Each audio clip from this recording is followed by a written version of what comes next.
Noon kapag panahon ng ulan at bagyo, inaasahan ang pagbaha sa mabababang lugar, di ba? Pero iba ngayon, nagbabaha kahit sa kabundukan. Babala, rumaragas ang baha, dala ay matinding pinsala. Ay! Ay, ako yung motor! Ay, ako pati tricycle!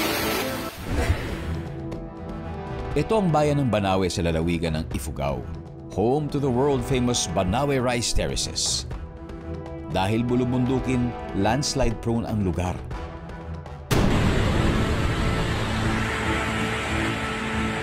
Pero ang hindi inaasahan ng mga taga-Banawe ang biglang pagbaha na may kasama pang makapal na putik.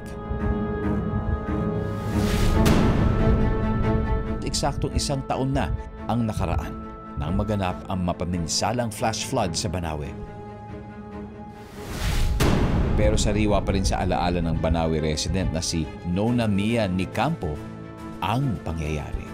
Noong July 7, 2022, dito sa Banawe, nung pagtingin ko, paglabas ko dun sa pintuan ng sinilungan namin na store, baha na yung nakikita mo, na-stranded kami dun sa palengke. Kasama ko yung kapamilya ko dun. Siyempre, natakot kami. Kasi naisip ko, paano kaya yung pamilya ko dun sa bahay. Ang una kong ginawa, yung time na lumalagasa yung bahay. Gusto ko sanang tumulong doon, pero wala kaming magawa eh. Kasi hindi naman namin kayang buhatin yung mga sasakyan na anod na doon. Hanggang sa hulupan na yung baha, nilakad namin pauwi.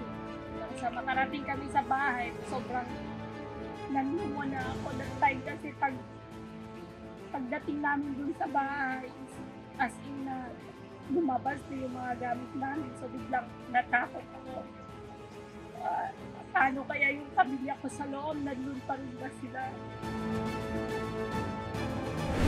Sa isa pang video, kita rin ang malakas na agos. Ang flash flood sa Banawe ay dulot raw ng walang tigil na pag-ulan sa lugar.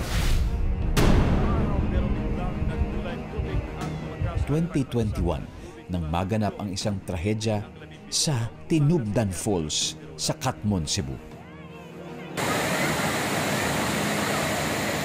Habang masayang naliligo ang isang grupo ng magkakamag-anak,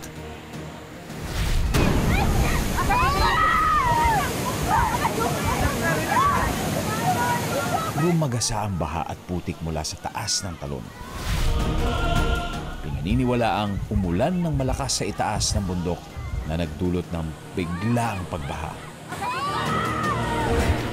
Wala tayong laban sa puwersa ng kalikasan pero maiiwasan ang mas malaking pinsala kung ito ay ating mapaghahandaan.